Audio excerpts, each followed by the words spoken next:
Hey, what is going on, card fighters? We're back here, and surprise egg, this deck has certainly surprised me. It is not as egregious as I first thought it was, just based off of past support. Of course, it got third place at Worlds, and this is going to be my kind of like deck list review based on that third place list. We did change a few cards after we played. We had a full 4-round rundown with the deck at our local card shop. But yeah, we're gonna go ahead and get into it. Nothing to say here. The JHEVA ride line, and then 3 copies of Persona Ride. This deck is still a Persona Ride deck, so there's really not much to say here. And then when we do get onto those changes, I will point them out and declare my reasons why we made those changes. Of course, I will link the deck list down below. You know, all credit goes to shout outs to ROOJMAN for getting third place at Worlds with this JHEVA deck list. 4 copies of Stravarina. This is just like your new like kingmaker of the whole deck. It gives your Vanguard 10k in triple drive. It restands your whole board if you have talismans and prayer dragons. Like, yeah, this is this guy, man. They had to like sauce this guy up so much to make this deck playable, man. It is crazy. But hey, man, we got there. We got there. 4 copies of Verena Mirrors. I found myself using Verena Mirrors a lot on my first grade 3 turn if I didn't have Stravarina or I couldn't get the correct materials for a Stravarina. It's just a really good setup card in those early stages of the game. So again, this is just another one of those overdress units that you do want to max out at 4-of, or cross overdress units you want to max out at 4-of. Now we're gonna get on to the 1-ofs here. 1 copy of Bram Verena. I think I'm actually gonna put this. Where can I put this? I'll put this here. 1 copy of Bram Verena. It's searchable off of one of your prayer dragons from the top 7, and it's just kind of like you play it because it's a 13k beater by himself. But if you cross overdress it, then he can be like 33k beater by itself. So just something not bad to have. 1 copy of Garo Virina. Now this is one of the Virinas that I was thinking of just replacing for either one of these 2 cards. But we're going to get into our last crossover dress unit, which is 1 copy of Vill's Virina. So Garo Virina never came up in any of my matches or games playing this deck.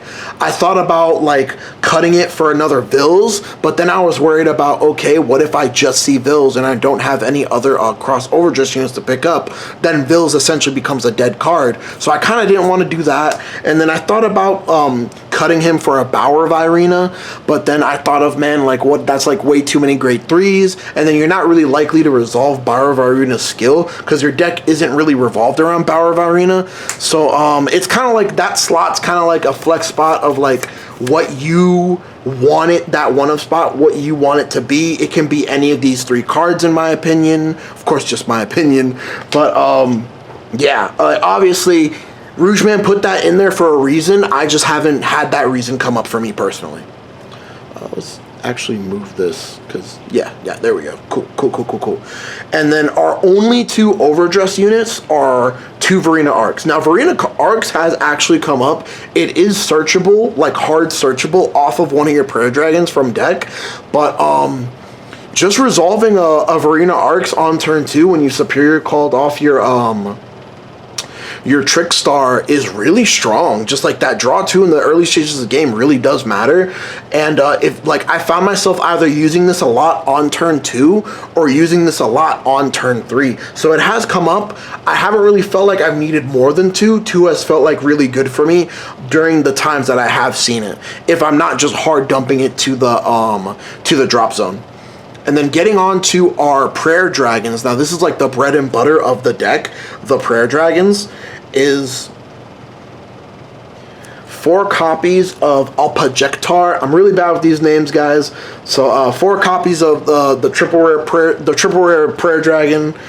He searches as long as he hasn't been called from deck.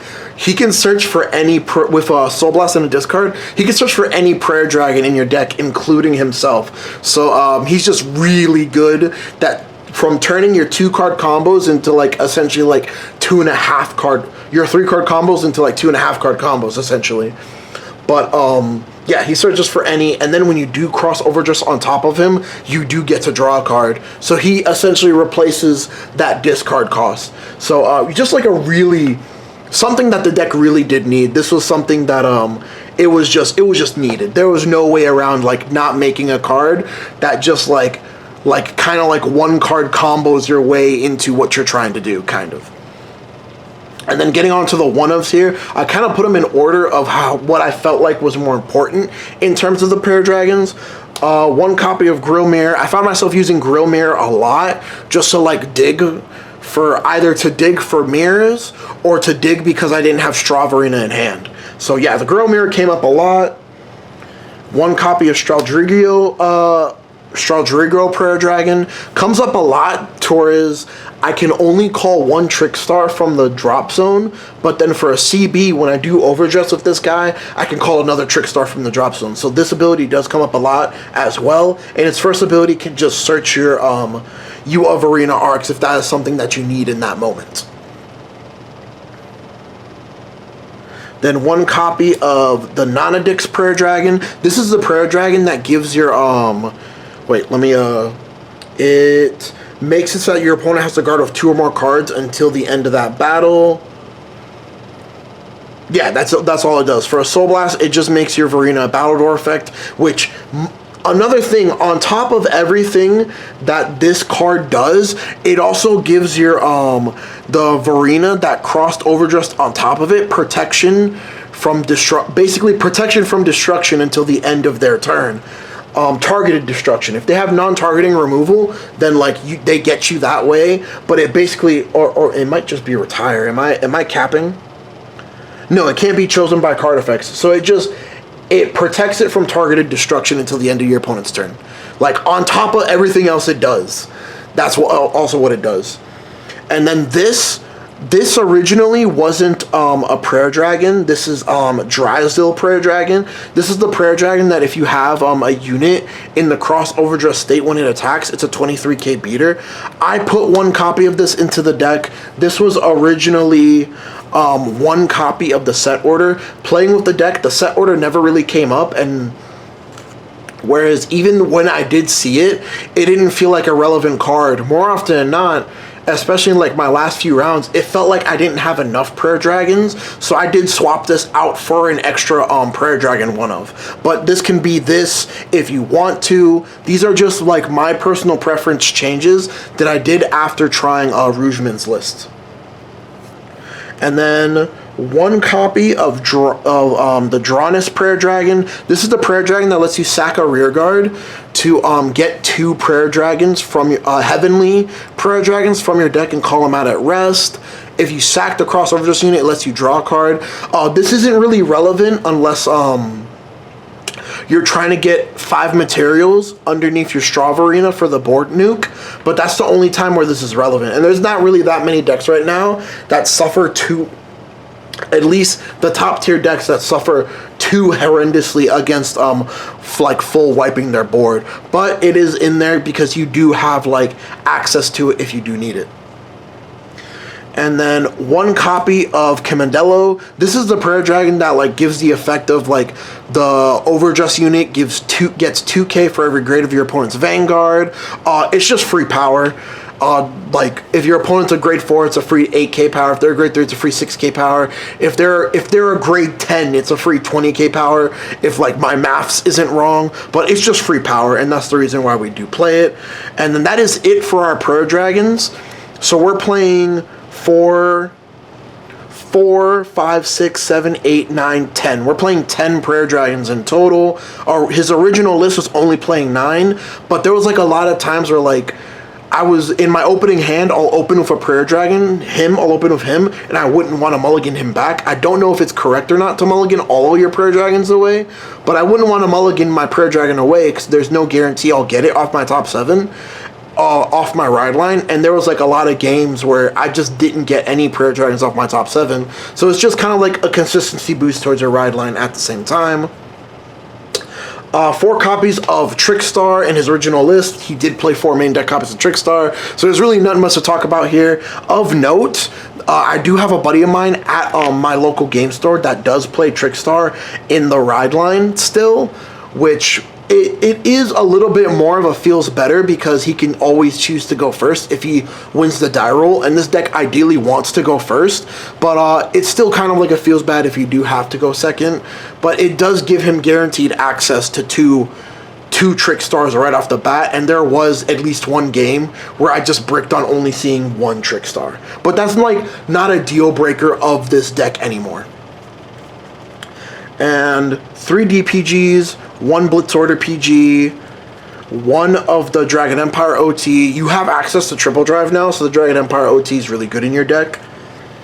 3 draw triggers. I didn't feel like I needed front triggers. I feel like draws were sound. This is like a very it's like a format where you just want to draw a lot of cards, so you're able to draw into your perfect guards, so and your pieces, because this is still a very piece reliant deck. So I had no qualms with the draw triggers. The draw triggers made sense to me. And then I'm running 4 8 vanilla crits. In ROOJMAN's original list that he used to the top worlds, he was playing 2 of the effect into soul effect crit. For me personally, it never came up. You can still play the 2. It never came up to where it was a hindrance towards me, but I would rather just play the 8 vanilla crits, because they're guaranteed 5k boosters, which that has come up more than the into soul crit has, in my personal opinion. So that's like another minor change that I have made to his list. And then just 4 non-effect heals. He wasn't playing effect heals either. I agree with that sentiment. Effect heals never work for me personally. They always seem to work for my opponent, but they never seem to work for me. But yeah, that is my deck list / review, guys. Let me know if you think about these types of videos down below. If you hate them, tell me why you hate them. If you like them, tell me why you like them. We're seeing if we can get more opportunities like this to just kind of like deep dive into topping lists that normally don't get deep dived into. But anyways, guys, don't forget to like, comment, and subscribe. We are reaching that 1K sub goal very soon, and then when we do reach it, we are going to be having a giant playmat giveaway of our channel playmat. You don't know what our channel playmat is, you can just like click on our channel link, and it's going to be the channel banner if you are interested in that at all. But anyways, guys, you have a great night. Later.